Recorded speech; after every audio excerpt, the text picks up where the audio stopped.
In a world where two retired vets decided their phone conversations about WWE and storylines would make a good podcast, only one podcast dares to predict the future, where every move, every feud, every moment is overanalyzed. Grab your number 2 pencils. Get ready to step into the squared circle. This is your front row seat to the storylines as you wish they were written. Welcome to the If We Had the Pencil podcast. Here are your hosts, Sean Green and Matt Jackson. Welcome to the If We Had the Pencil podcast. I'm your host, as always, Sean Green. With me, as always, is my tag team partner, Matt Jackson. Matt, how goes it in Florida today? Good. It's not raining, amazingly. No, it's raining here. Well, it rained for like 3 hours earlier, so yeah, we've had rain every day for like 3 weeks, but thank God we're not going to get any rain on this one. And I don't know if we got it last weekend, but other than that, man, really good. I'm in a good mood tonight, so. Me too. I'm recovering. That's why we're recording on a Wednesday instead of Tuesday, because Sean needed an extra day of recovery because I was going to say, speaking of recovery, Sean embraced NASCAR culture big time this weekend. Pretty much from Wednesday until Sunday was the same routine. Coffee in the morning, coffee's gone, time to break open the cold ones, and that was going until 1, 2 in the morning. So, yeah, I drank a lot. And I ain't as young as I used to be, man. After day 4, it was kind of like, ooh, I'm feeling it now. I'm beat. And then you got to pack up, you got to come back, you got to unload, all that stuff. I was just like, whew. But we saw some good racing. Yes. Great weekend for Trackhouse. Zilich, minus broken collarbone. I'm not getting into it. It's okay. He had his surgery. Zilich won on Saturday. All 3 Trackhouse cars came into the top 10 on Sunday, and our boy SVG won. I know. Chef's so kiss. You're representing tonight.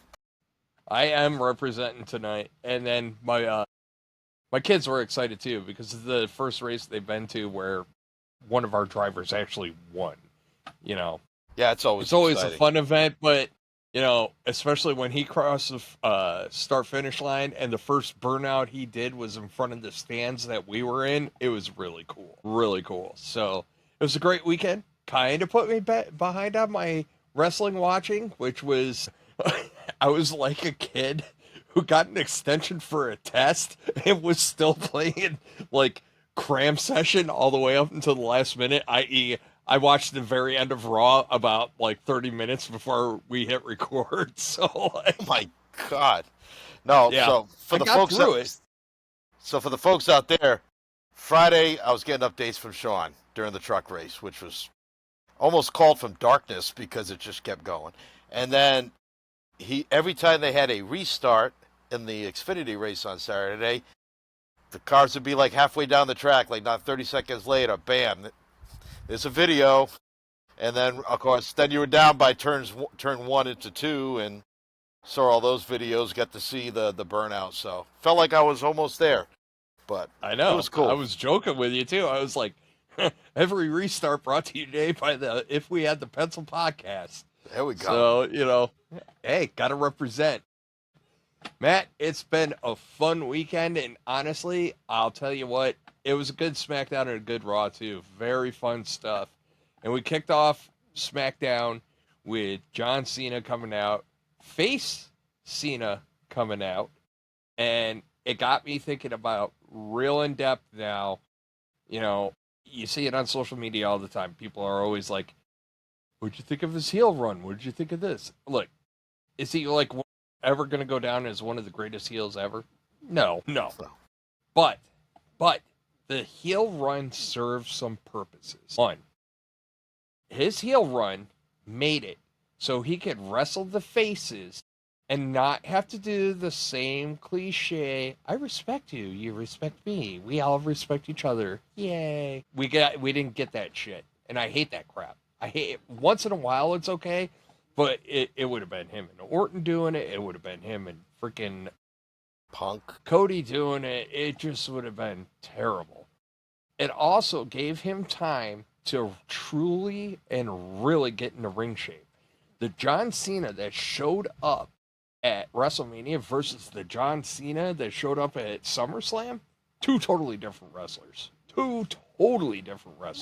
Agree. And what that did was, now when he goes into this final run, he's going to look a hell of a lot better against Brock Lesnar, against whomever, or, Logan Paul, against those guys. He's going to look like quality and not out of place. The Logan Paul one is a little interesting. Mm-hmm. So it gave him time to get back into ring shape. And it made his return to being a face that much more impactful, I think. Because you kind of went to it and you're like, oh, this kind of sucks. The crowd don't want him to be a heel. He's a heel. And it wasn't him. And then all those people are just like, all the half-assing on him. Man, nah.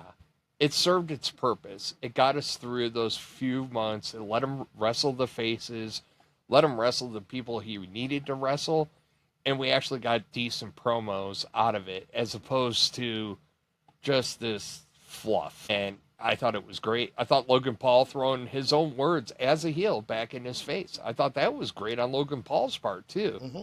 And then I really like the Logan Paul-Drew McIntyre pairing a lot. We'll get into it a little later, but I like that pairing a lot.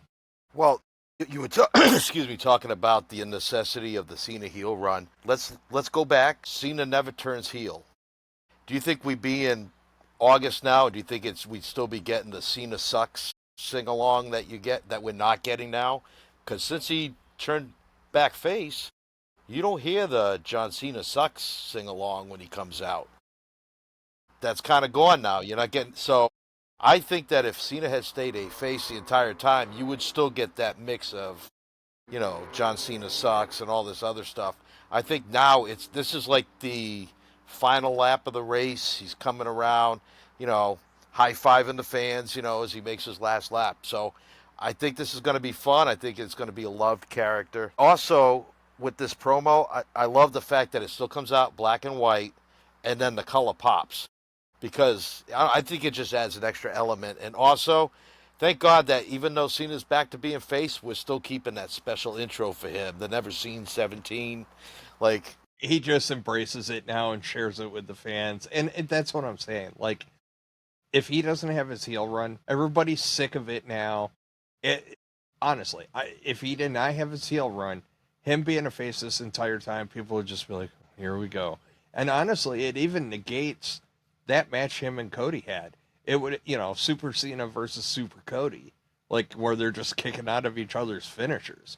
And the other thing that it did was, now that he's had that epic match, now that he's had these matches leading up to this during his heel run, now when he goes to face people, do you look at him and Logan Paul and go, well, he's just going to lose? No, you don't.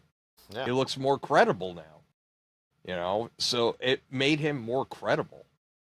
It did a lot of good. And a lot of people aren't going to see it that way because they just wanted sadistic heel stuff. But it's the foundation for this last stretch so that he really can go out on top. Yep. And go out the way he wants to go out and look good. And now he can cut fun promos. They're getting ready to do Europe again. That'll all help. Because Europeans will just, wet themselves over him. I think that also kind of re-supports him flipping at SummerSlam, because the next one is, the Clash in Paris. And, we know that the French are just going to go nuts. They made Jey Uso, for crying out loud. Yep. So, it's just great. I look forward to this match, but, man, that Logan Paul, and Drew pairing. We'll talk about it for the end of SmackDown, but wow, I like that pairing a lot. Yeah, and I'm looking forward to the Logan Paul Cena match like you are, because I don't know if Logan Paul will slow it down for Cena or if Cena's going to want to step it up for Logan Paul. The right call is for Cena to step it up for Logan, because now Cena's going to be in the pass the torch phase, win or lose. So even if he beats Logan Paul, he's still going to make Logan Paul be more important, because he's going to pass the torch in that match, like I said, win or lose. So I think you're going to see Cena really try to step up the pace. I don't think it'll go 40 minutes like it did with him and Cody, but I mean, Cena's like turned back the clock here the last couple months, and I think it's going to be a lot of fun to watch. But that's what I got about the segment. And like I said, with Drew coming out and attacking Cena, I do I really like Drew and Logan Paul together, because Drew was kind of floundering. He was kind of on his own. He was just kind of stuck in the mud, and now he's instantly rocketed back to where he should be. No fault of his, just... No, he just got lost in the quagmire. I actually appreciate him. I forget which show or when I saw it, but him basically going like, I'm thrilled with what Seth is doing. I was like, yay, he gets it. So... All right, so after that, we get Motor City Machine Guns versus MFT. All right, so Solo's refining his look. I have noticed that. I love the selling of the injuries. That's that storyline continuity. All those wrestlers really should be still feeling it. And we got the Wyatts and MFT is a great pairing. But I don't want to talk about it right now. And we're going to get into it, because I have a lot to talk about, and I'm going to have to snag the pencil on this one. But it was a fun match. And Cocky Solo, I love me some Cocky Solo. It's his best character work. Like, Solo is like just that, like, kind of, he's kind of D'Lo Brown, and like, so I do like Cocky Solo a lot. Yeah, because now he's just like, he's an a-hole. So when he pulls that stuff with the fans, everybody's just like, they just want to, I'm going to boo this a-hole, just for that. He's an arrogant a-hole, though. Yeah. That's the beauty of it. But he's cocky about it. Yeah, it's funny. I do like it. It's a step up for him. Because I want the MFT to become important and relevant. And for a while, I just don't want a bloodline rehash, right? And this is where the next match kind of pissed me off and annoyed me. We're in Canada, folks. Shocker. We get a Sami Zayn match. Of course. Guess who the underdog was? Because he was up against Solo and his band of brutes. Sami Zayn, the underdog. Who knew? And the plucky underdog overcame. Yawn. I get it. Hometown crowd. And we'll get into it later because he wrestled on Monday night too. But, I don't know. Matt and I were talking about this before we started recording, and it's not that I don't like Sami Zayn. I'm sick of the character. It needs a change. And the worst part about it is, I know we kind of agreed not to really go into it until we kind of see how everything fleshed out. But like, if Sami goes and starts becoming evil Sami as a character change, then letting Cross go was a mistake. Because Cross was the catalyst for that. And I think that's a problem. But I don't want to get into the Karrion Kross situation, just like I don't want to get into the Naomi situation this week, because I want to have all our ducks in a row. The facts are trickling out and all this and that. And you know what? It doesn't apply to writing the show. So right now, but yeah, I need a character change from Sami. I've been saying it for weeks, and I still say it. This match, though, Friday night, Sami wasn't, like, acting heelish, but he was a tad more aggressive than he's been, and I kind of liked it. So, I don't know if, again, we've talked a lot about Easter eggs and little hidden nuggets. Like, I don't know if it was just because Sami was pumped up for the hometown Montreal crowd, or if it's just like, hey, because he's a SmackDown guy, so, hey, you need to step it up for the SmackDown story, start being a little bit more aggressive. That's what I would do. Have him be a little more aggressive, and two or three matches down the line, he starts doing something like a little bit heelish. And after he does it, he's conflicted. But then the next match, he does it and he's not conflicted. So I think that's how you build the slow burn with Sami. I like the match. One thing I'm getting tired of, and it's not just this story, it's the shows themselves. I'm just tired of all the outside interference, like all the time. Like, if we had it's getting nuts again. It's getting nuts again. They tamed it back for a while, and just like what we're starting to see a lot more now that we didn't see for a long time, we're starting to see a lot more ref bumps. Which I like ref bumps, but they got to mean something. They just can't have. But there's so many factions right now and groups and this and that. I kind of get the outside interference, but some of it is interference for interference sake.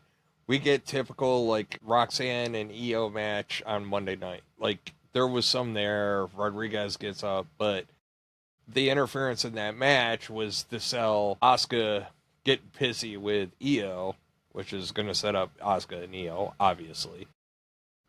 So I get it, but it is getting a little ridiculous now. And this was the problem with the Bloodline thing. It was like Roman's about to lose. Maybe there's a new guy in the faction. Oh, look, he interfered. Nobody saw it. Oh, wow. Yay, Roman retains. It's getting a little ridiculous. So let's move on because I want to talk about this Wyatt segment. And this ties back to the MFT. It ties back to Solo. I think, first off, all the tag teams afterwards were great. And it's just kind of like, wow, we got to deal with this horse crap. And that's fine. And they are adding to the tag team division by the Wyatts having the belts. Where MFT and the Wyatts have so much potential. It's family versus family. I don't need supernatural Wyatts. I need the original Wyatts. Not, Yeah, the Island of Misfit Toys Wyatts. Yes, I need, like, just Looney Tunes, Devil's Rejects Wyatts.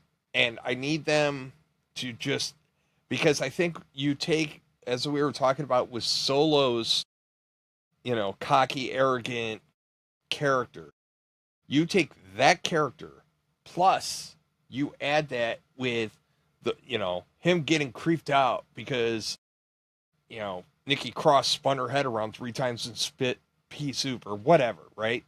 Like, I don't mean supernatural, but you get my point. I want the Wyatts to become sadistic. I want them sadistic. I want them haunting. I want them to chase around MFT because if you look at the matchups inside MFT, it is perfect for the Wyatts. Perfect. Right? They got a big guy. They got a big guy. They got a couple of medium dudes. You got a couple of medium dudes. They got a leader. You got a leader.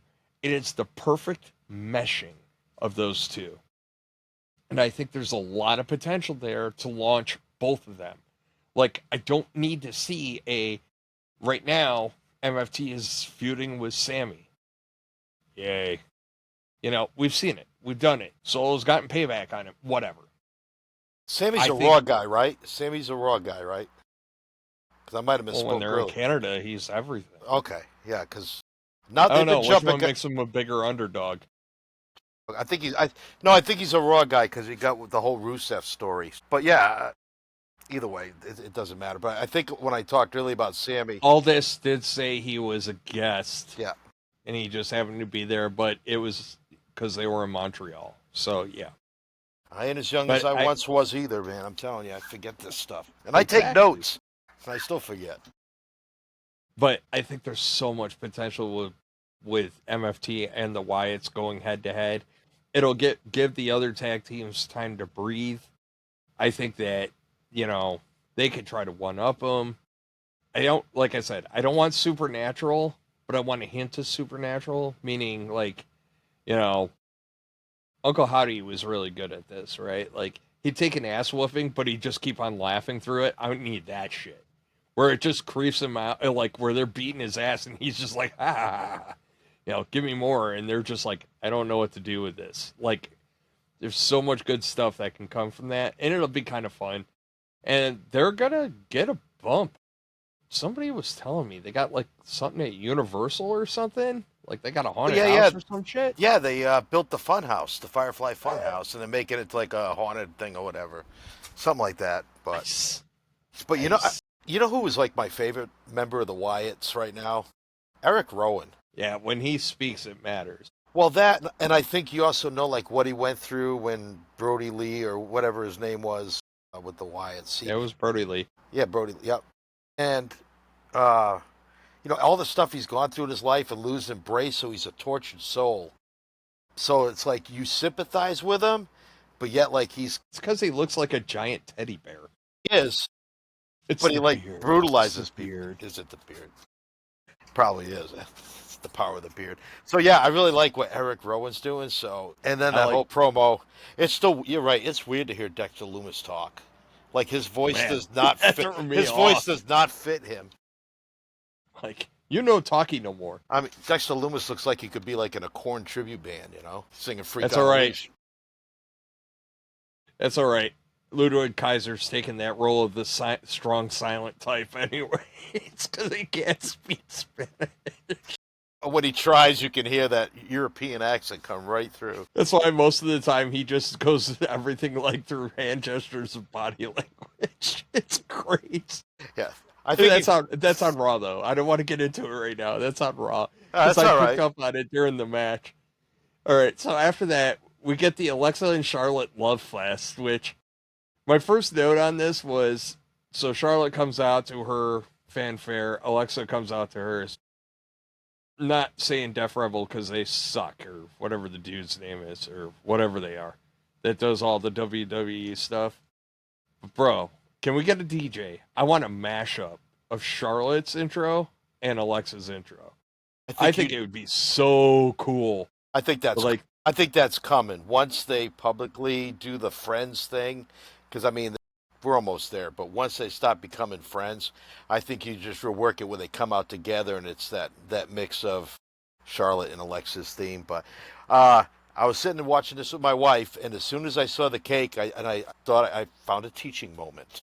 And I said, honey, and I paused the TV. I said, I'm going to tell you something about professional wrestling that's been going on for as long as I've been watching it. I said, if there's a contract signing, if there's a trophy to be awarded, and if there's cake, there's going to be shenanigans. And I said, somebody is going to be wearing that cake tonight.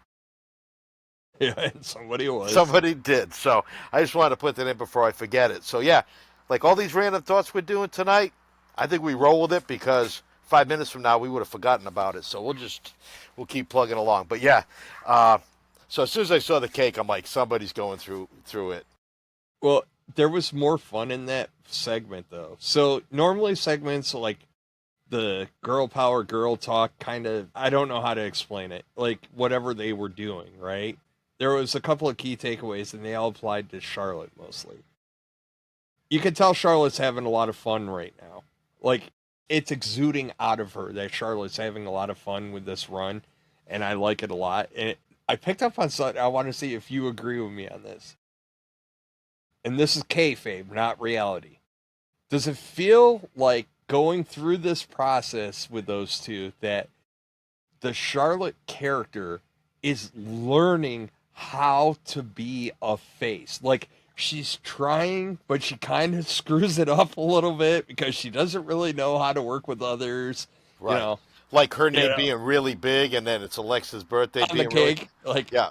But your name's on it. It's like the intent is good, but the execution sucks. And it's like, I had it in my notes. I was like, it feels like the Charlotte character is just, she's trying to learn how to be a face because she's always been the a-hole. So it's like, I'm trying here, I'm still me. So like, I can't make 100% switch right away. I can't just hit it like a switch, but I'm trying. I put your name on the cake. I never would have done that before.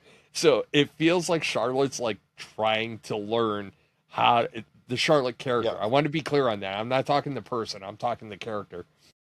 It's trying to learn how to be a face and be nice to somebody. Yeah, because she's never really had to be. Chelsea Green is a treasure, by the way. Chelsea Green is such a treasure. Well, yeah, we'll talk about her in a moment. But yeah, I kind of was watching it. I was kind of not the exact like of the character learning to be a face. I was just thinking like the character as a person, like I've always done it myself, or Daddy was in the corner. I'm doing this for my brother, kind of, which could be in the character as well, because the characters, Charlotte Flair has brought it up. So now it's like, she's just had her whole personal life go to hell, and I think like maybe she like checked out, like I don't trust anybody, like everybody that I've tried to be with has let me down, so I think that's why it's taken so long, and she doesn't want to be a friend, but she wants to be, but she doesn't want to be, and then like, so yeah, I think she's going to have like keep having these screw ups of trying to like share time where the selfish Charlotte Flair is still going to come out, but you like the good part of her is going to eventually, push the selfish part out for the most part. But yeah, the whole segment was great, and then yeah, as soon as Chelsea Green came out, I looked at Christine. I was like, Chelsea Green's eating cake tonight. Yep. They all did. Alexa and Charlotte had it after the match. I mean, the match was fun. It was Cake-a-mania, brother. It was the thing. I think I don't know, you sent me that letter from the desk of Chelsea Green, and like, I think she renamed the Secret Hervis to something else or whatever. Yeah, it was. I'll tell you what, just the fact that she does that stuff is so awesome. No, any wrestler that uses social media to further their character work is effing brilliant. Yeah, it was hilarious.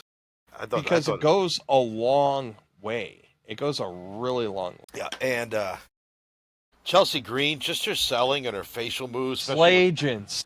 It was Slagents. Yeah, the Slagents. Her Slagents. I was like, that's clever, and I like it better than Hervis. Yeah, Hervis sounds like an STD.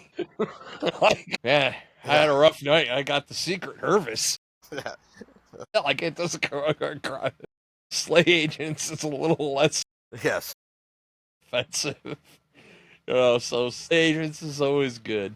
But no, it was good. After that, we get Miz and Hayes in the back, and yeah, you left me, you ditched me, blah, blah, blah. Don't worry, I got us a match. And then, like, after Hayes leaves, Miz is like, hey, I got to talk to you for a second. I was like, that was pretty good. But I think that match is going to be brutal. That's going to set up the split between him and Carmelo Hayes. And then I think Hayes is going to get his ass whooping. I would repackage Hayes as a face, I think. I think it'd be good to see him as a face. But this might be it. But you also, he can go after, U.S. title, because, he's got a ways to go before he looks at a world title shot. But I think it was right before that. I'm not sure. I think that's when we had the Cena R-Truth segment. Yep, we did. The backstage segment was Cena and R-Truth. It was clever.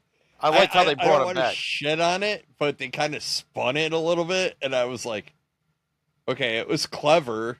It wasn't great. Yeah, Cena looking at Ron Killings like Ron Killings is John Cena, and they're doing the hand thing. Like, and R-Truth. Mirror. Yeah. So I think now they've had that series of matches against each other. I think you got to have him and R-Truth as a tag team on either it be on a Raw, on a SmackDown, or a Saturday Night's Main Event. Not one of your PLAs, but I think something small. Yeah, just have them as a tag team. It'd be fun.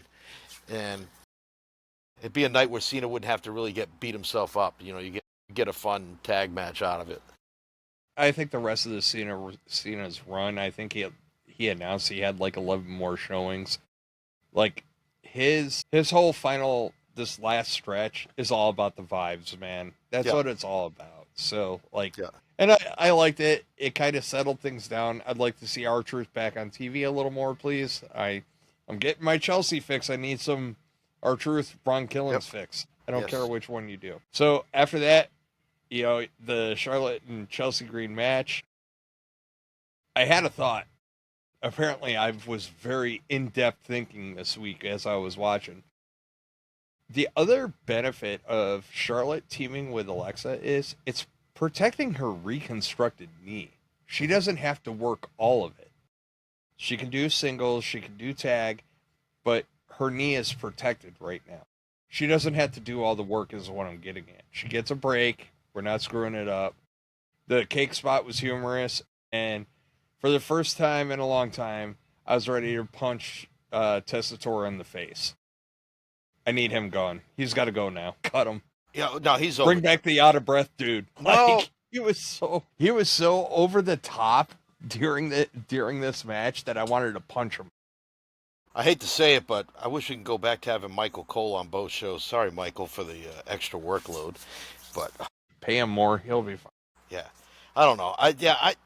I've talked to you about this. I never really was a big Tessitore fan, and I've heard him call football, and he's pretty good at that. I think he has a like when Cody went through the table, everybody in TV land knew that underpart was like cardboard meant to break away.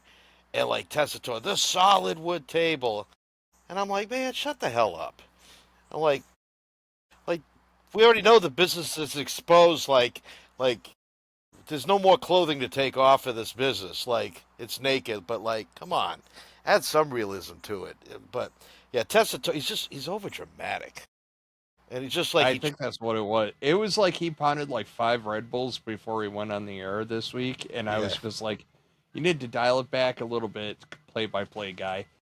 That's why Wade Barrett's there to be the color. Yeah, yeah, exactly. He's supposed to be the one losing his shit. You're supposed to call it straight. Yep. And I think he tried to do it. It felt like he was experimenting with shtick this week, and it was like, yeah, that ain't you, bro. Like, call it straight. You can have some emotion, but you can't go over the top. He went over the top this week. Yep. I would almost like to see a Corey Graves, Wade Barrett duo on SmackDown. Yeah, I'm hearing a beeping too. You? Okay. I don't think it's me or you. It's something. But anyway. I don't know. Hold on. Is that you? It's my kid in her video game. God bless him. You talk. I'm going to mute for one quick second. All right. Well, while Sean talks to his kid. Yeah, no, we were talking about Joe Tessitore. A little bit of realism sometimes. In a business that's strictly entertainment is a lot of fun.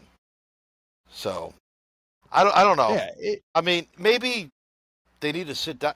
I really like Tessitore when he does like the desk on Saturday Night Main Event, and I like it when he hosts the post shows on the PLEs. He's like really good at that. I think he's fine even as a play-by-play guy. He just tone it down. When he tries the Michael Cole of it, it doesn't work. And he's got to be him. He can't be Michael Cole. He has to be Tessitore. And, like I said, he was just getting on my nerves. So, I got to give credit where credit's due, Matt. Mm-hmm. Putting Kiana James with Julia is probably one of the best. You and I have talked about it well before we even started this podcast, that some of these wrestlers, especially the ones from Japan and whatnot, that do not speak English, they get lost in the sauce because they can't cut a promo that resonates with the people. With Shinsuke, they started doing the subtitle thing, so all his videotape promos were phenomenal because he could really say what he needed to say, and you're like, I get it. And they're not stumbling through the language. So putting Kiana James with Julia was brilliant, and I fully support it. And her trying to recruit more people as she goes, like going to Jade Cargill, like, yep, here's the card. And I'm like, ooh, cool. We're making managers, which Sean always wants. Yep, I want. Paul Heyman ain't gonna be around forever, and then Minchin comes and grabs the card, so that's something's going on with Minchin, which maybe she's got kind of a nice little shtick going on right now. Yep. Literally, she's walking around with a kendo stick, but like, I liked it, and I think the WWE really needs to take a look at the roster and really, honestly, you need to make a couple of managers, and you can protect your talent. Mm-hmm. That you can bring in talent that would not resonate because they can't cut promos, right? Because, like, when you talk about wrestlers and their in-ring talent, but all your faces of the company, all your biggest stars have to be able to communicate with the audience. This is why Io Sky is phenomenal. And she doesn't say a lot, but she gets out enough that you buy into her. Yep. And she gets the key points out, and then, she kind of withers off, but you're like, wow, she said like 5 words, but it all meant a lot in those 5 words, and you understood. And some of that's her facial expressions, but I'm then getting ahead of myself. No, I don't want to talk about Io right now. All right, well, yeah, we'll talk about that more because I was just going to talk about the Kabuki Warriors, and that's coming up shortly. That's Raw. We're still on SmackDown. Stop cheating, Matt. All right. I should know my role. The Alistair Black promo was very good. Mm-hmm. The WWE's been hitting it out of the park with these videotaped, promos. Like, it's not your typical, like, backstage, like, this Saturday at Madison Square Garden, I'm going to get you kind of shit. No, like, the promos where they do the one-on-one, it's in a different environment than what you usually see. It's very well edited. Brilliant. The Alistair Black one was phenomenal. And it was great. And it gave you all the answers to the questions of the test, which was, why did I do what I did? And he told you why. And I thought it was so freaking good. Yeah, and that's all I had in my notes was like, his explanation's so good. This is why I go with excessive violence, So, yeah, great stuff. Make it make sense. All right, so boy, they got a lot in 2 hours, didn't they? They did. Man, it flowed really well too. Yeah. So we get Logan Paul and Drew versus Cena and Cody, and one of the things I really wanted to bring up was the two. This is more my double bird Stone Cold Steve Austin FU to like all the IWC that crapped all over the Randy Orton, Drew McIntyre, Logan Paul Jelly Roll match. Guess who the two biggest things and are getting the biggest mileage out of that match are? Logan Paul and Drew McIntyre. Mm-hmm. They are getting miles and miles. Now we have found, I don't want to call them partners, but they're a tag team. Drew has said, like, hey, I got somebody to watch my back finally. That might be what I'm missing. And they work well together. It just worked. So. And it's, Logan's kind of still the young buck, and Drew's the veteran that that he can learn from. It's a good team, and I think maybe the WWE people saw that and said, "Hey, Drew McIntyre can make Logan Paul even better." Yeah, and it also can help Drew as well. I had a lot of fun with this match because I was like, this is what my note on Cena for this match was, because, like I said, these are all my unfettered thoughts as I'm watching this. I was like, Cena is having fun. It's like a kid who gets his hand on a Red Bull for the first time. He was running around and just hooting and some of that was like even the anger, so Cena comes out first and then Cody comes out. And Cody's up on the ropes doing his, whoa thing. And like Cena's on the other rope doing it. I was like, I saw that. That was cool. I was like, he's just embracing it, and I'm happy for him. You could tell, and the cool part is that Cena asked Cody if he could do it. You could see him gesturing to him, like, you want me to go up, and like Cody was like, go for it. So yeah, they just and Cena kind of emphasizing Cody's the champion now, and there was a lot in there, and like it did a lot. It did a lot for Cena in the sense that I can feel how excited and how much fun he's having now, right? We saw the slog, and that contributes back to his heel run, right? We saw the slog. He was always mean mugging and boo-boo face, and everybody's like, that's not the John Cena I know.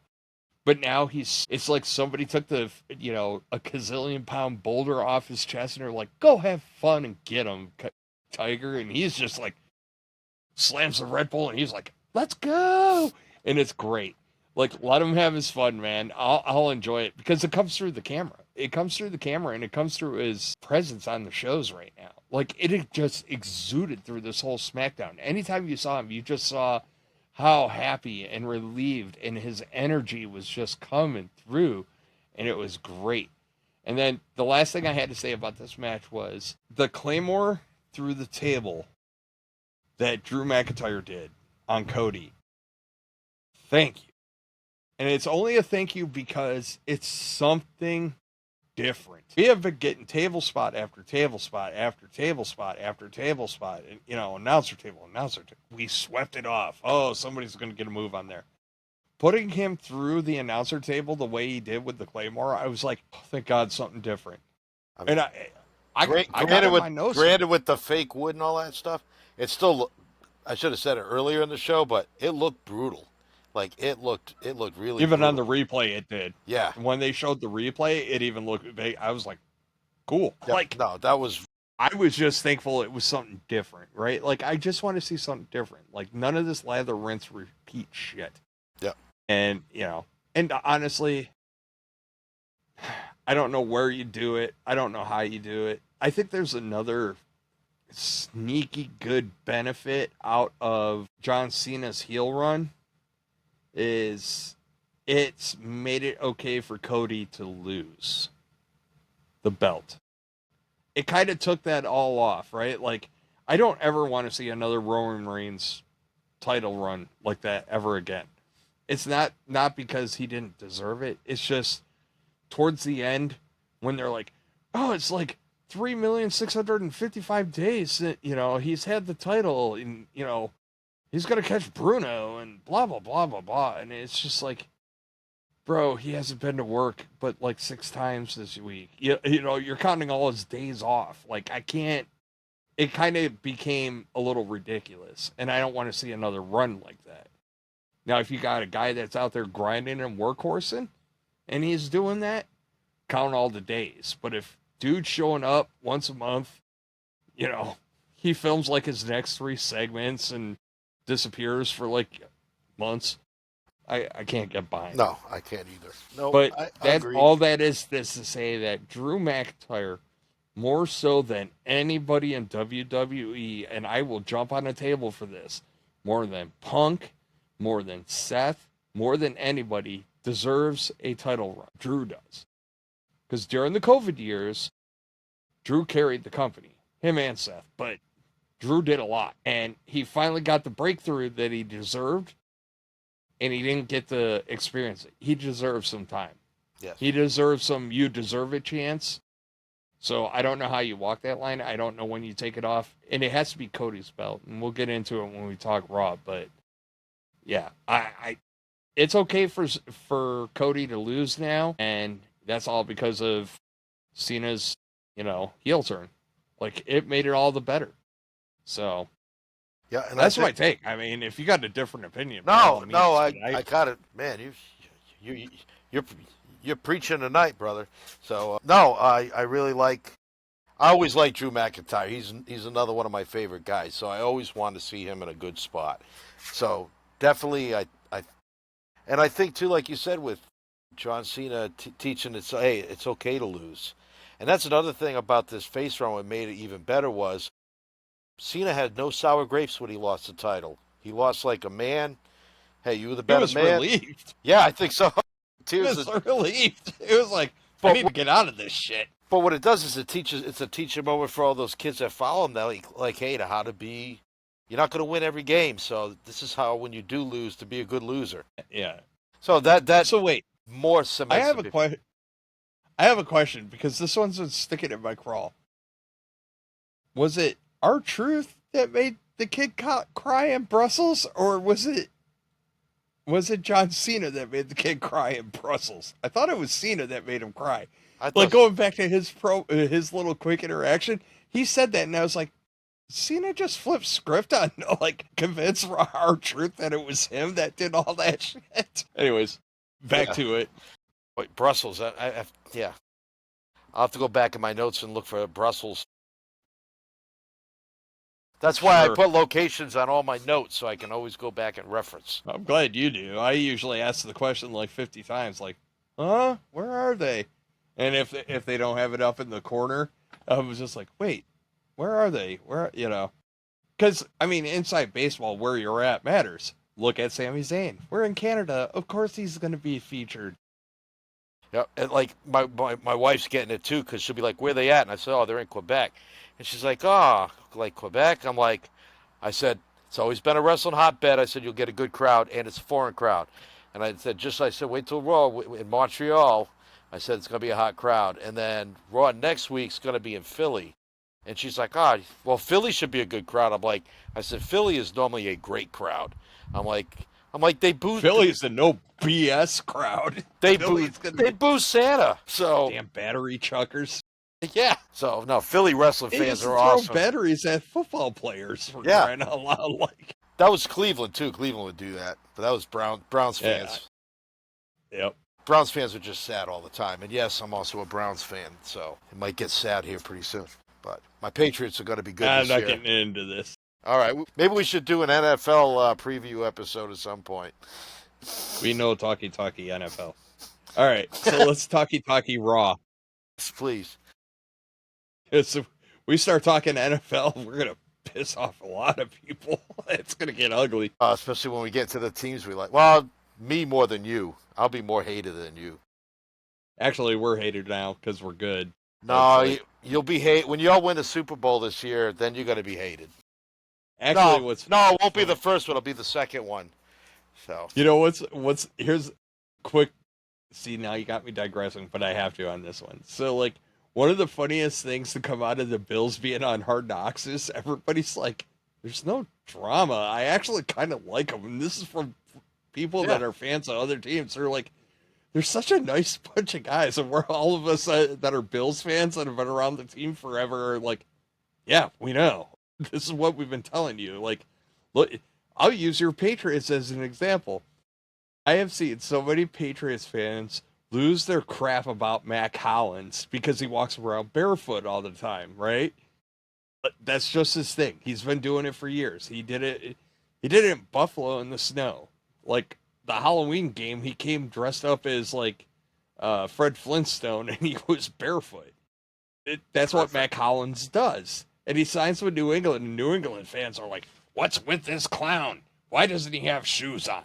I don't get it." And I'm like, you guys don't understand the wit and the charm. Let the guy be the guy. It's just so funny to see the differences in different fan bases. And the only reason I bring that up is when people watch Hard Knocks and they're just like, "Oh my God, Josh Allen's actually kind of a likable and really nice dude." And we're like, yeah, we know. We've been watching him. We're addicts. We watch any little thing. You could be like, there's like a fifth string linebacker from the Bills on such and such show. We'll be like, oh, we're there.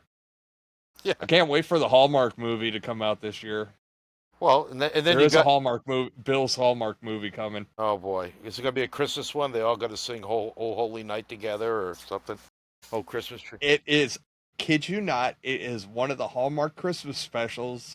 It's coming out this year, and it is Bills themed. I think they did Kansas City last year. It'll probably be like extra cheesy, but hey, you know, something about what you're saying, because this Patriot fan sends you stuff I see about the Bills.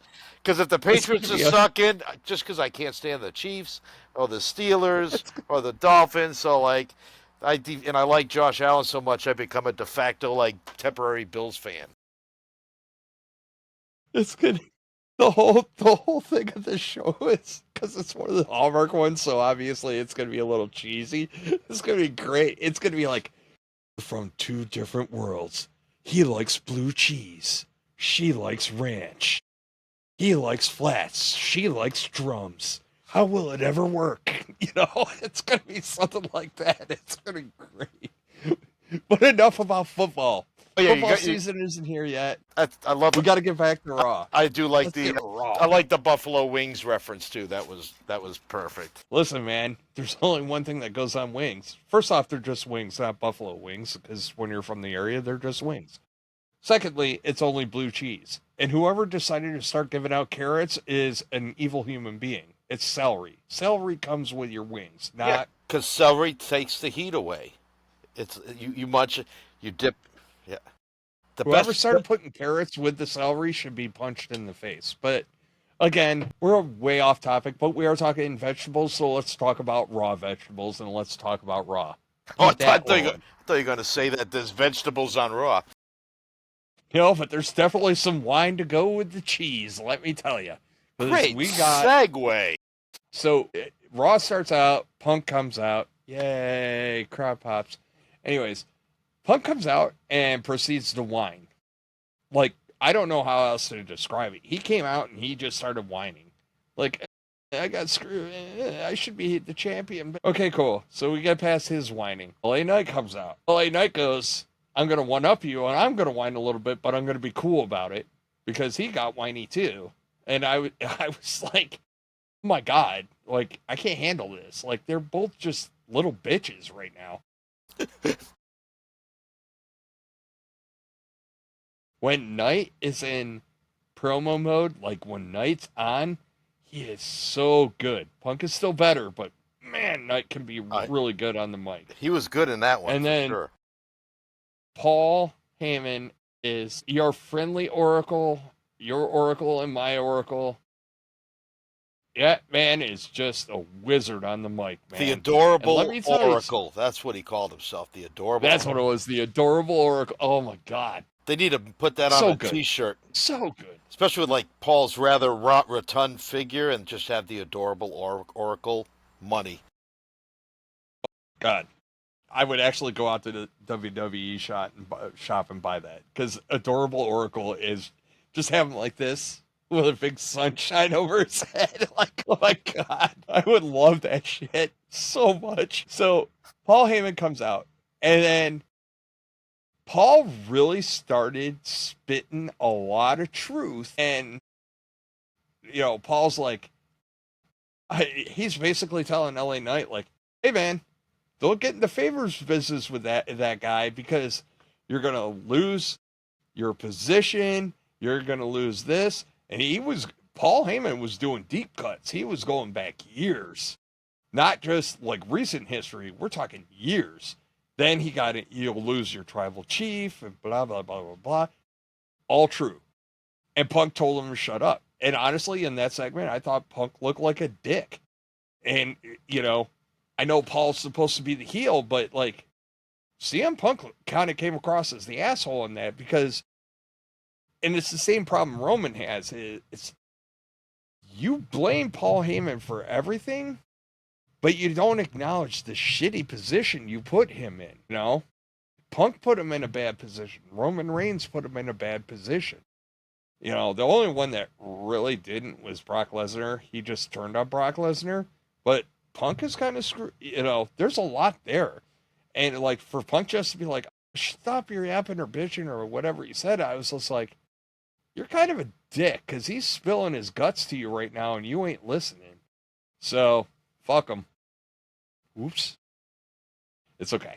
Anyways, I put explicit tags on our podcast. It's fine. Yep. But I love this opening segment. And I'm sorry, man. I love Bronson Reed right now. Bronson Reed, yours and my tribal thief. The tribal thief. Man, him rocking the shoes. And then doing the ones.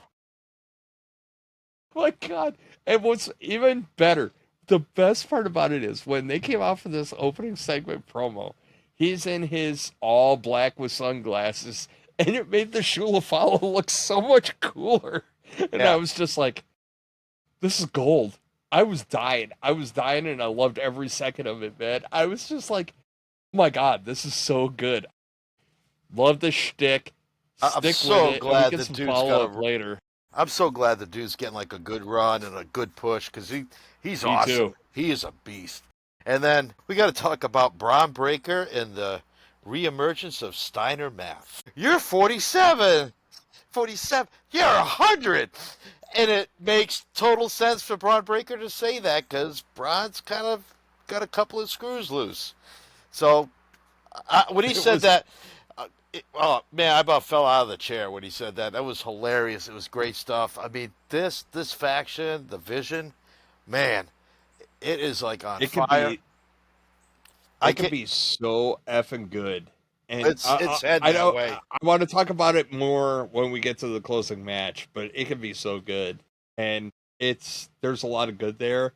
And I'm about to break a lot of people's hearts at the end of here, but, like, this faction finally hit its steam. So after that, we get... But to quote Paul Heyman, I think they're still in the first inning. This is just getting started. I for sure do. So, Dominic Mysterio and El Grande Americano 2.0, because 1.0's got a hurt shoulder, and he was taller than 3.0. Versus AJ Styles and Dragon Fleet. You call it Dragon Fleet? Dude, I don't know why. He's a little bigger than that. But it wasn't intentional at all. He's really good. I like him, but like it just slipped. Hey, we're funny. Anyways, I know, right? Like I'm taking my liver said, "Hey, slow down for a minute." So I'm taking a break this week. So I there's not much that comes out of this other than I felt like a really big setup for Dominic's work in the upcoming AAA event. Not a bad thing, but I knew what this match was, and it was not to further any other storylines other than the AAA work that's coming up. Yep. And that's fine. And Dom outsmarted AJ it was again. Fun. That's twice he's outsmarted AJ. I like that. He did. It was clever now. This kind of goes back to what I was saying earlier about Kaiser. So, like, you know, Kaiser over dramatizing everything. Like, him bringing the metal piece out was like a big to do. Like, it was kind of a quasi slow motion opening and pulling to really let you know, like, I am pulling out this piece of metal. I am going to shove it in my pink, and it goes, and you're like, oh my God, he dropped it. Whatever will happen. And Dominic quick hurrying up, shoving it in the other luchador mask. No, that was a cool spot. It all did great work.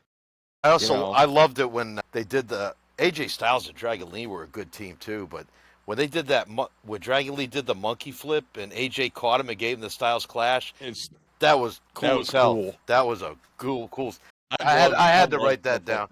And then I love the fans. The Montreal crowd was really good. It was a great crowd. Was it? No, Quebec. I'm sorry. That was Quebec. Montreal was Friday. Yeah, which Montreal had a really good crowd, but this Quebec crowd, they were there just to sing and have fun and chant Ludwig Kaiser at the top of their lungs every time he was in the ring, which was. It's so good. And then they started chanting in French. So for a night, I wish I was able to understand French, because even Paul Heyman dropped some French in the opening promo. Then he was like, I need subtitles or a translator, or something. Yeah, he was just throwing out whatever little Sesame Street French he ever learned. Actually, it was funny. So, I think it was the Perez and Io match later in the night when the crowd was really into it, because you were getting "This Is Awesome" chants and all that stuff. And they were doing the 1, 2, and I kept on waiting for the French crowd, where, if you recall, like, the sac le veu or whatever the heck the third they were saying when it was a near fall. I was like, oh man, I was like, in my head I was hearing it. I was like, oh, yeah, I'm ready for Clash in Paris. Let's go. Yep. And credit to all the wrestlers that have been cutting promos on these last 2 shows. Like, Logan Paul did it really good too. He's like, he started saying something about French, and everybody's like, it's like, no, the real French, not y'all, not you Canadians. Like, no, the real French. I was like, well played, buddy. Well freaking played. I loved it. So, after that, we get Sami Zayn and Rusev. Matt, why don't you give us your thoughts about Sami Zayn and Rusev? Because we all know what Sean's thoughts are on Sami Zayn's. So, going back to Friday, I like the Sami solo, because, like we said, we saw a little bit more of an aggressive Sami. This match, it was just Rusev beats up Sami, and then Sami does like the going into a seizure shake, trying to get the crowd going. It was like, oh, same old, back to the same old. So it was. The best thing happening was the outside interference at the end of the match between the MFT and then Sheamus, with the MFT attacking Sami, and then Sheamus coming out and attacking Rusev. That was the best part of the match. If Sami needs to sell too. Sami does not. He don't sell worth shit. He blows through a lot. Yeah. But I love you saying he'll sell something for like 5 seconds, and then he's like, it's like Jesus touched him, and he's miraculously healed, and he can go back. Like, Rusev was hitting him with stuff, he should have been down for a little while. But he just, like, pops back up, like, come on, dude. Like, you're killing Rusev's stuff, when you do that. I know it's home crowd, but I know. But it's Matt, selfish. Listen, if Super Cena and Super Cody are the equivalent of Superman, Super Sammy is the equivalent of the Wonder Twins. All right, like it's just no comparison, and it's just like a B-rated movie, man. Like, no, he's Underdog. Remember Underdog, the cartoon Underdog? Yeah, that's. I was trying not to go that far back, but okay, I like Underdog. Underdog's cool. Like Sammy, so he's not Underdog. He can't be because I don't want to ruin my. You're saying Sammy was the underdog? Oh Yeah, we yeah. haven't seen that a million times. Yeah, again. Yeah, so I'm not happy the MFT is turning their attention to Sammy right now. Side note, I want to I want the Wyatts messing with MFT. Like, I want the Wyatts to hold on to the belts just so the tag teams can kind of infight to see who goes up against the Wyatts, and then I want MFT and the Wyatts digging into each other. My notes on this match, there's two that are pretty much the same. One says, once again, plucky underdog. And then the other one says, Sammy bucking for a world title bout. I have no desire to see him in a world championship ever right now. Unless he does a radical character change, it does nothing for me. So when I watch Sammy begging unless Seth Rollins is going to cash in on him like he did Punk and like crash his head into the mat, and Sammy has 2 seconds, and I hope they do it in Canada. Like, I did it! The crowd pops, and then here comes Seth, and he cashes in and takes it away. Well, he can't now. He got nothing to cash in. I know, but no. When Sammy says Sammy gets it soon? Sammy could get it after Money in the crazy stuff has happened. But no, Sami Zayn going up to Adam Pearce and like trying to beg his way, like sucking up to the boss. It looked pathetic. Adam, you know how much I want to be like, dude, shut up. Like you look like for the kids, and it sends a bad message. Like even the kids, like, yeah, give it to Sammy. Like no, you don't sell yourself out and look pathetic to try to get something that you think you want but may not deserve. Even if you do pathetic. Yeah, it was like, you remember when you were in the military and there was always like that either NCO or officer that was that total suck ass to either the sergeant major or the colonel? Yep. That's what Sami Zayn comes. Well, what do you need, sir? Yes, sir. Oh, we'll stay out in the field for the weekend too? Okay, cool. I think that's a great idea, sir. And then you got the NCO that just like sucks up to the sergeant major, like, yeah, you ought to see what they're doing down here. Like these NCOs with. It's just... That's because those people didn't have a good staff. Because you know what we had to do? We had one of those that started off like that. We're like, hey, sir, in the future, you're going to say this phrase. Let me go ask my people and get back to you with an answer to make sure it's feasible. Yeah. Like, but I'm just saying, that's what Sammy comes across at. Just a suck ass, like, yeah. Yeah, he's cringe right now. I ain't going to lie. So let's get off of that. I don't want to talk anymore about Sammy. Then he can come back. He can do his super shake, his super seizure, and he can come back and we can talk about his. What was kind of cool after that was when Bronson Reed gave his promo in the background, talking about the Shula Fala and the talking about how social media called him out for his thuggery and what was the other term he used? I don't remember. All I know is it was like, we talked about this and it's truth. And it's kind of what I told you last week, right? I grew up in a rough neighborhoods, like coming up. And like what he did to Roman is what happens in rough neighborhoods. And, that's why you get knockoff shoes from Kmart. But, it's just... Can they drop the big off of Bronson Reed? First of all, it's a terrible name, Big Bronson. It should just be... I think they should call him the Tribal Thief, Bronson Reed, or they can, while he's doing this. But they ought to come up with something. The Big Bronson Reed, that's just so lazy. So, I think they're toying with... So, they kept on saying something during the match, like Bronzilla or something like that, or... Yeah. They kept on intimating. I think they're toying around with phrasing right now. And they're thinking about doing a switch. So fingers crossed, we might get something different. Yeah. But so I got hope. But because I don't need the Big Bronson Reed. Even when they came out with it, I was like, Yeah, we get it. He's a big dude. Yeah. Are you fat shaming? Is WWE fat shaming one of their wrestlers? How dare they? You know, we called Mark Henry the strongest man in the world because he was. So you're calling him big. Are you saying he's big boned? Are you saying he's fat? Are you fat shaming Bronson Reed WWE? Maybe he's just a big star. That's what it is. He's got a big shoe to follow. That's for damn sure. Yeah, you're going to... Hey, by the way, do you know, we talked about it last week, like they need to have an office or a hangout room. What did the Vision have this week? They had like their own little office space. That's what I'm saying. It's getting there. It's getting there. Pretty soon we're going to have shoe boxes and everything else. But yeah, I love that promo. So after that, we get the match of the night. It was Perez and Io Sky. Look, Matt and I talked about this as it pertains to Naomi too. Like, I don't want to go in depth on Naomi because right now it's all just guesswork, right? Until we find out what exactly is up with Naomi, I'm not really going to talk about it. So long story short, Naomi wasn't medically cleared. There's a lot of thoughts and rumors as to why that is. But for right now, it doesn't matter. We get a match with Perez and Io. Match of the night. And let me tell you, Matt, every time I watch Io Sky right now, she is my vote. So long as she continues on this path, she's my vote for Female Wrestler of the Year. Like WWE. I don't watch other brands, so I can't speak to it, but I watch WWE. Bro, she's just gold. Every effing time. She is gold and money. I love watching her wrestle.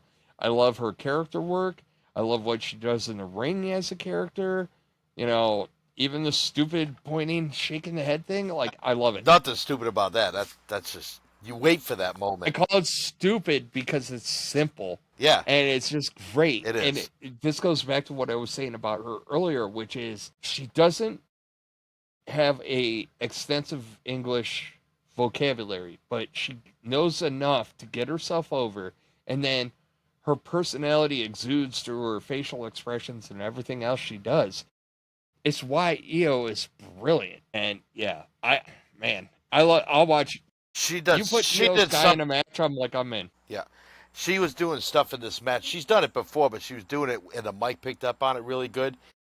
She was yelling at Roxanne Perez, and she would say it in her English, and she slows herself down big time. And as soon as she yelled, she got what she got out, she just started, like, going off, like, in Japanese, just yelling. Like, and she did it, like, 2 or 3 times, and I'm like, that's kind of cool, because it's like, she got it out, and now she, like, saying what she really wished she could say, but she's saying it in Japanese. Like, she's one of the few that really comes across as compelling with a limited vocabulary. And we talked about this before we went on air. We talked about, like, for a while, WWE was in a rut of having a lot of guys where the majority of the matches was flippity-floppity, gymnastics, aerobatics. Now it's like the people who do that stuff are the ones that should be doing it.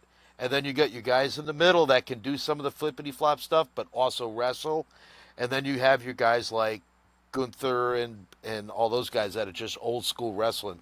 We're seeing, I think, a change, and they're balancing it out better with, they're bringing back that slow-paced stuff. Like, you know, you were saying even the pre-show before we went live was that Cody works slow. That's why him and Cena worked well. Punk can't work like he did in Ring of Honor like he did 15 years ago. He and Gunther had great pacing. Some people thought it was a little too slow. I don't think so. It told the story. I'm liking that we're getting this variety. Because for a while, it was just like, everything was just like who can one-up, who can do the crazier move where, like this Io Sky Roxanne Perez match, these are two that can fly.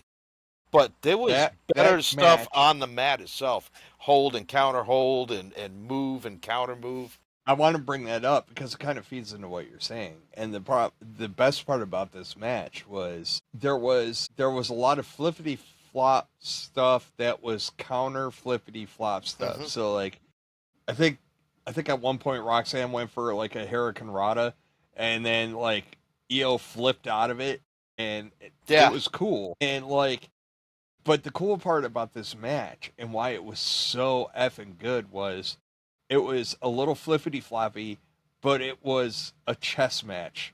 right? Like, it felt like a chess match. It's just like, I got you in this. Oh, wait, I'm going to do this crazy thing to get out of it. And, like, there was so much good in that match. And Perez is going to be a star. We all know she is. Yes. You know, so, like, that's preordained long time ago. But the women's division is going to be good. Real good. You were talking about like here with all. You were talking about just overall. Yeah, I'm sorry. No, overall though, but like, think about it this way: Io's young, Perez is really young. You know, Stephanie Fakir is phenomenal. Yeah. You got Julia, who's also insanely good. You have glimpses of the females coming up from NXT, all great. You know, Lyra Valkyria. Who's young? Lyra Valkyria, you know, and then you still have some of the old stalwarts. You got the Charlottes, you got the Alexas, you got the women's division is really, really good right now. Really good. And it's going to be fun to watch them come along, man, because, and I think you're starting to see the older talent elevate the younger talent.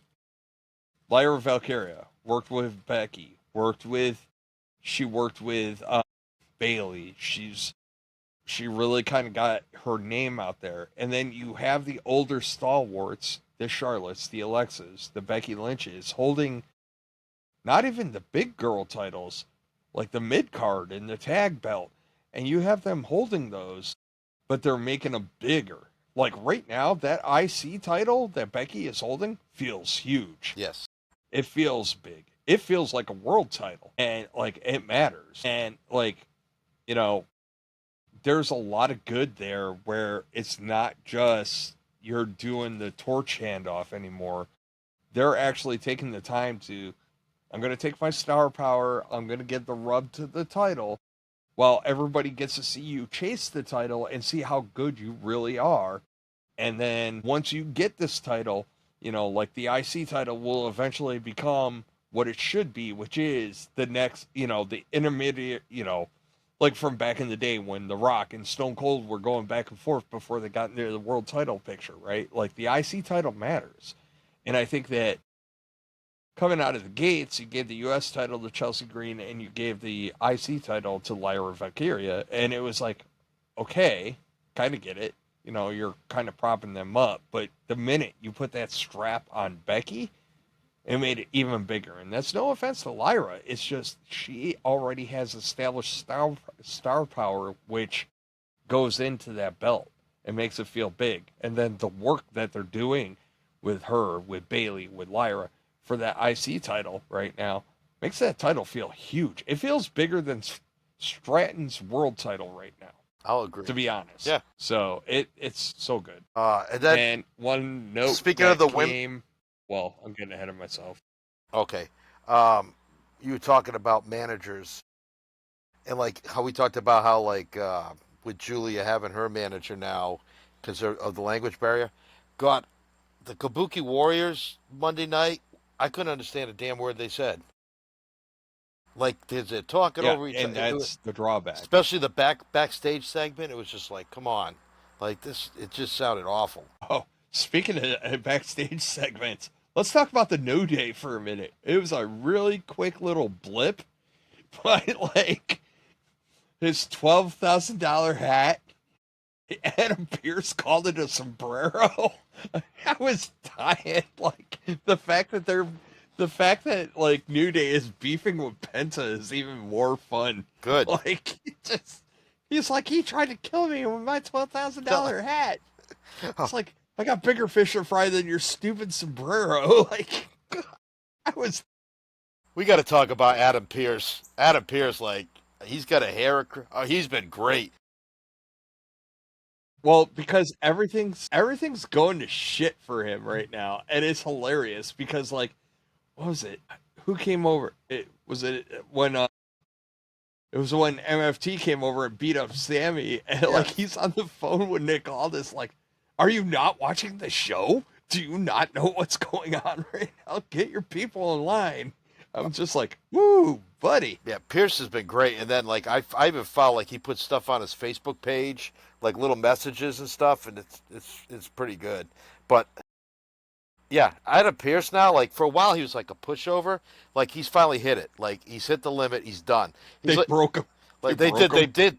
Bingo. He's had it.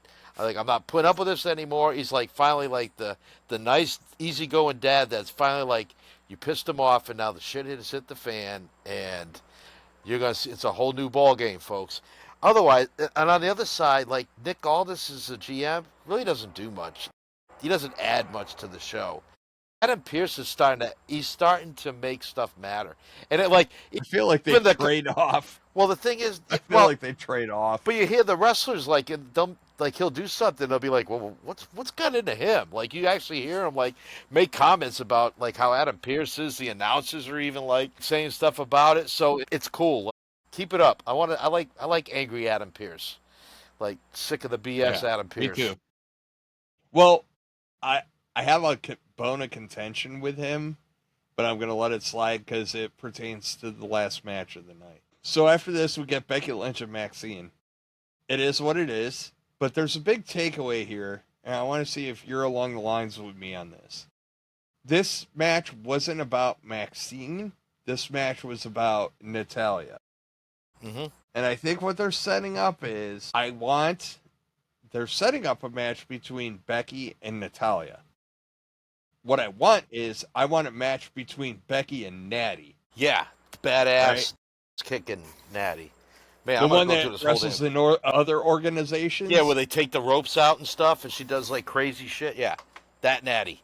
Yeah, that Natty. Well, she's already said there's Natalya, and then there's Natty. Well, they want Natty. Natalya is kind of the WWE persona, but I think for her to go up against Becky, it would be nice for her to be Natty. Yeah, and kind of really give Becky a run. Yeah, kind of like when Finn Balor would do pull out the demon every now and again on a special occasion. It was always a cool thing. If she and the thing is, don't announce it. Like the night of the match, when they do it, she comes out. You play her intro music that she. What'd she come out to? Like Killing in the Name of or whatever? Yeah. You know, I want them to play that, and like all of a sudden, everybody's gonna be like, "Ooh." You know, it's Natty. It's not Natalya. Right. Yeah, it's not playing the Heart Foundation music takeoff that she has. Like, and it's not not the bright colors. It's I want Natty. But I don't want to belabor it because I mean, Matt, did you really go in and go, Maxine's got it this time? No. It did what it did. And that really was kind of my take on it. It was there. It was a setup match. It was set up, you know. Natalya called Becky a bully during the match. It's just like, okay, cool. You're going to call her a bully and all this. And yeah.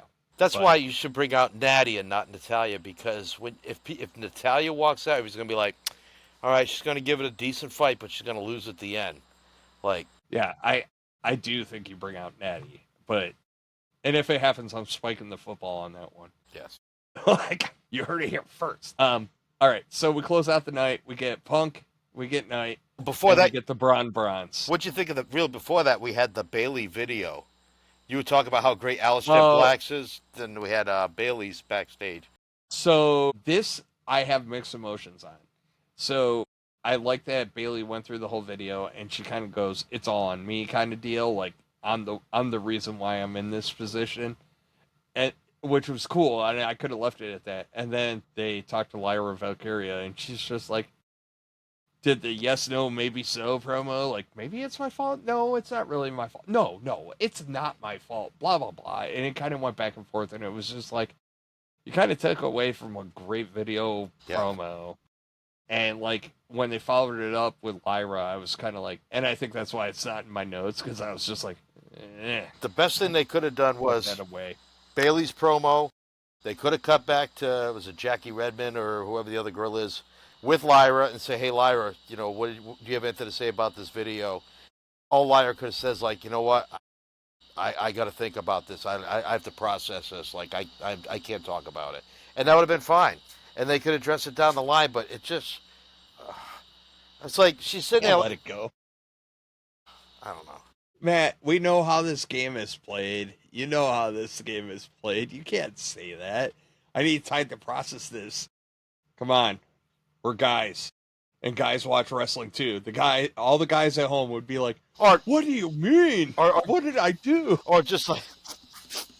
We've all had that conversation. Yeah, true. Like, I need to process this. All right, even better. What do you mean? I don't know what to think. Like, I don't know what to think. Like, I've had those moments where, like, man, I don't know what to think about this. Like, I just don't. I don't know. Yeah, but, I don't all right, so regardless. Punk Knight and the Braun Bronze. Let's talk about Punk Knight and the Braun Bronze. First off, I do like the Braun Bronze as a thing, which it sounds like it's becoming a thing, and I fully approve of that as well. Look, the match was fine. A lot of people got stuff in. The post-match stuff was where the money was in this match. I find it funny. First off, here's what I liked. I liked all the faces started fighting each other after it got announced that it was going to be a fatal four-way at Paris.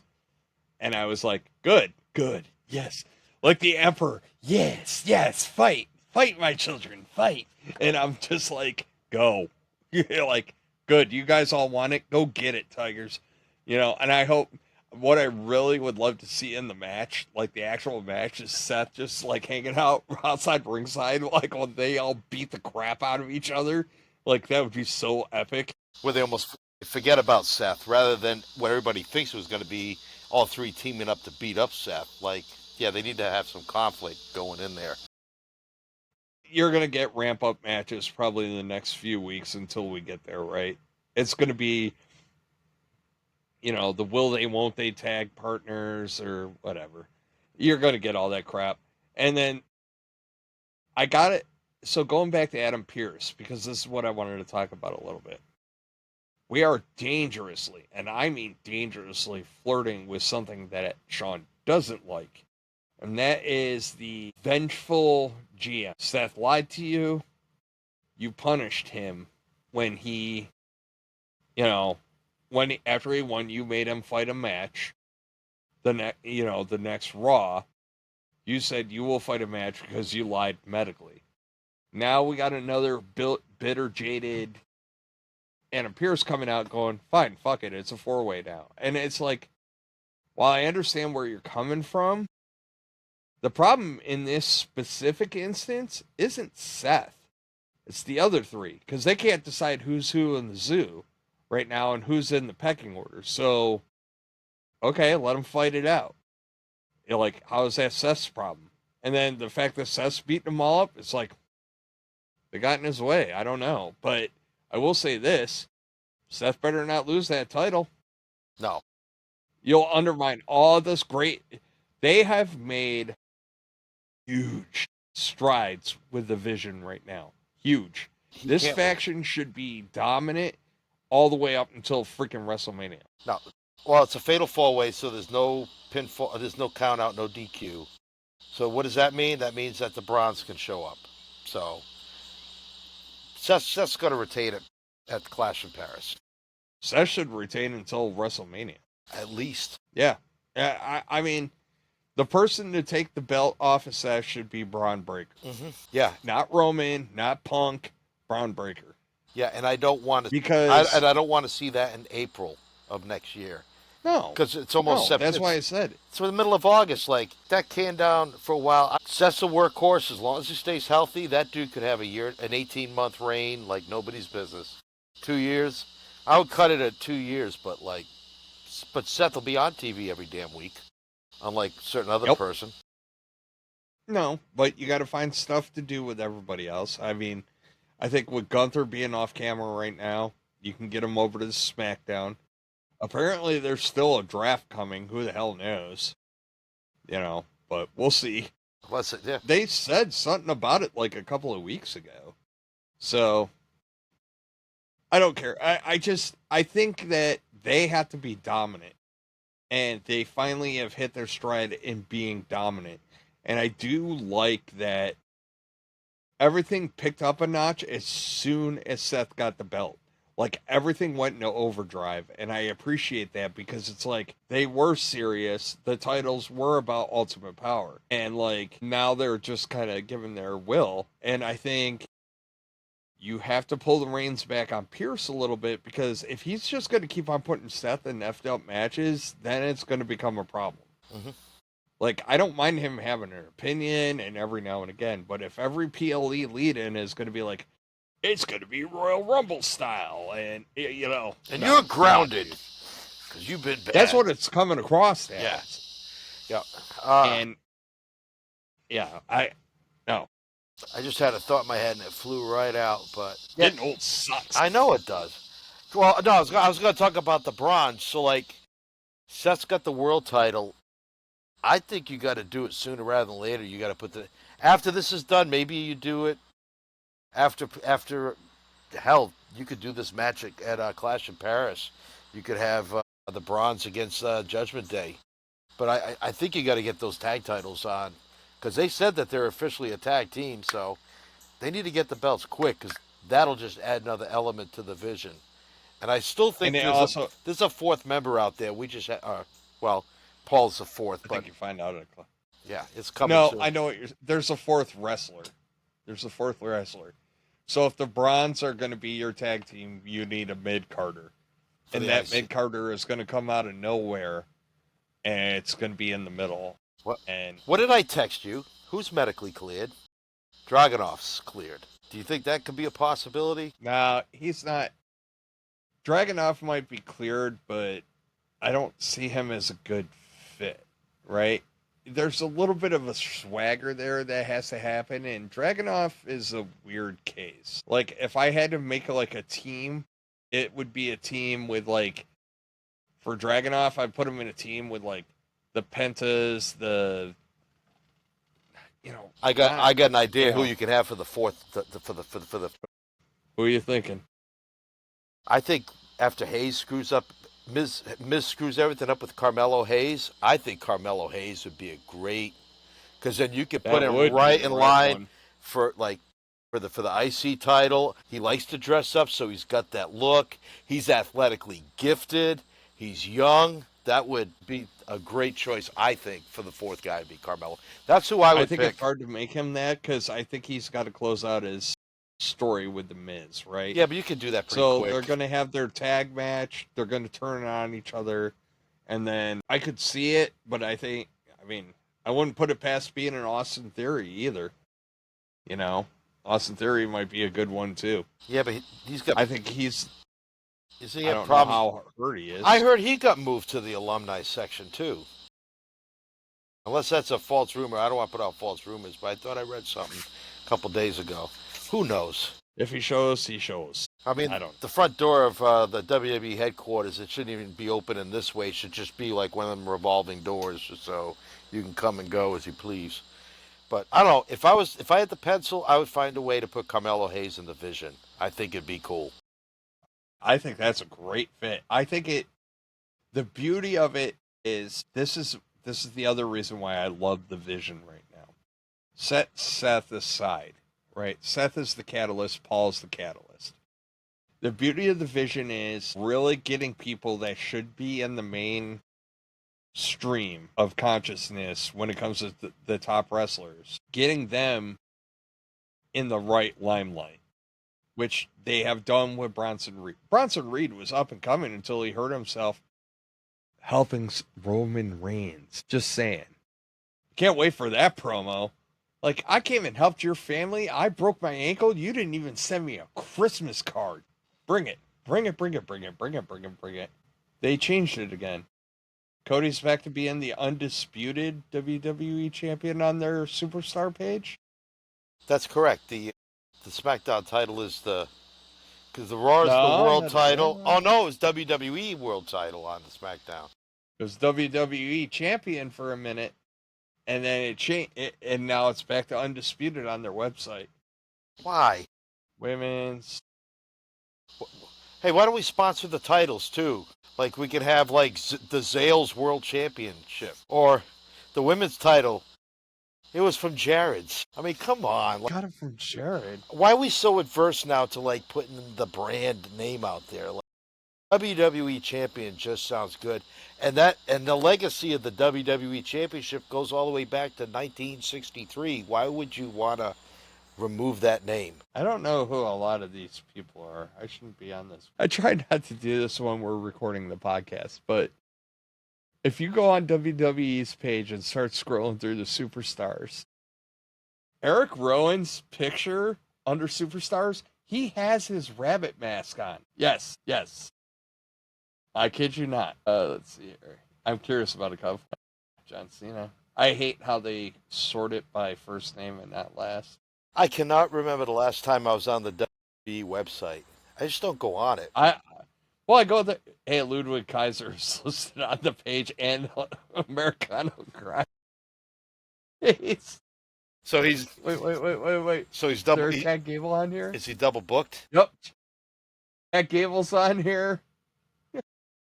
Well, you know me, man. I love digging into this shit because I think it's hilarious.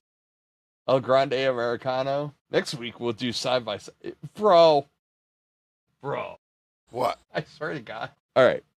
When you get a chance, go on WWE's page.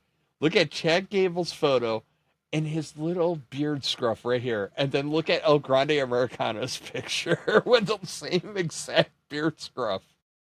It's just funny. Would they just Photoshop a mask on him? Or they just... I don't know, man. I'm joking. He took I know he put a mask on, but it almost looks Photoshop, right? Well, I was just doing a comparison. Actually, I'm not going to lie to you.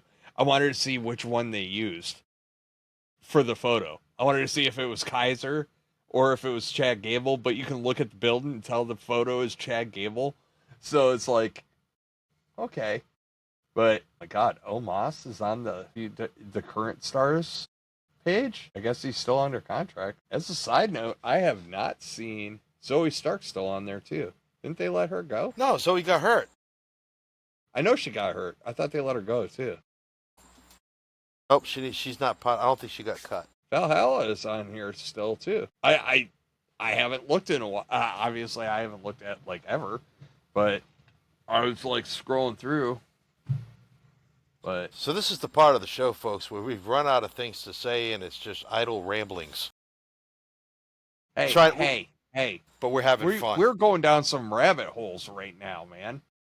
How else? Next week, snapshots from the WWE page of Kaiser, El Grande Americano, and Chad Gable, and we're going to figure out which one is which. Just like that. So... we're going to use our super sleuth skills. God. This is why you can't send me down rabbit holes, Matt. Sorry. Man, maybe Eddie was Dominic's. I know I've mentioned to you, brother. He looks like Eddie. Kind of moves like Eddie. He's got that Latino heat with the ladies like Eddie. I think it's by design, but it still makes me laugh. All right, let's wrap it up, man. It's been a great week. Yeah, we're at 137. It's a perfect time to say, sure. Hey, and if anybody, tell the folks where to find us. Yeah, and if you stuck around this long to listen to or watch this, I applaud you for it. So, anyway, we are on YouTube, we are on Spotify, we're on Apple Podcasts, and we're also on TikTok. Well, that thing's got up a little late. Sean Press is published. Sean was a busy fellow last weekend. And when he wasn't busy, he was inebriated. So there's that. So alcohol's a hell of a drug, man. Yeah. But anyway, this is a fun one tonight. I think it kind of corresponded with the two fun shows we had. It definitely wasn't a slog. No. And that's what it definitely wasn't a slog this week. It was fun. And the shows weren't wow, you're going to remember this show for months. It was a lot of fun to watch it. You were entertained by the time that show was done, and you had a good time for that 2 or 2.5 hours. So, but that's all I got, Sean. Until next week from Florida. Yeah. I'm out. Woo, folks. Again, subscribe, hit buttons, smash things. I don't know what all we do. I'm a curmudgeon. Anyways, thank you for joining us as always. We do our best. We'll try to get back on Tuesday next week because I don't have any travel for the next few weeks, so I can actually be a big boy and do my homework on time. So, homework being this podcast, by the way. But anyways, keep on liking, keep on subscribing. Please keep the comments rolling in. We love to hear what you guys think. Let us know how we can do better. And maybe one of these days we'll get around to doing a live one where you can interact with us. Anyways, for Matt, I'm Sean. I hope you guys have a great week. Let's watch some wrestling this weekend, and I'll talk to you guys later.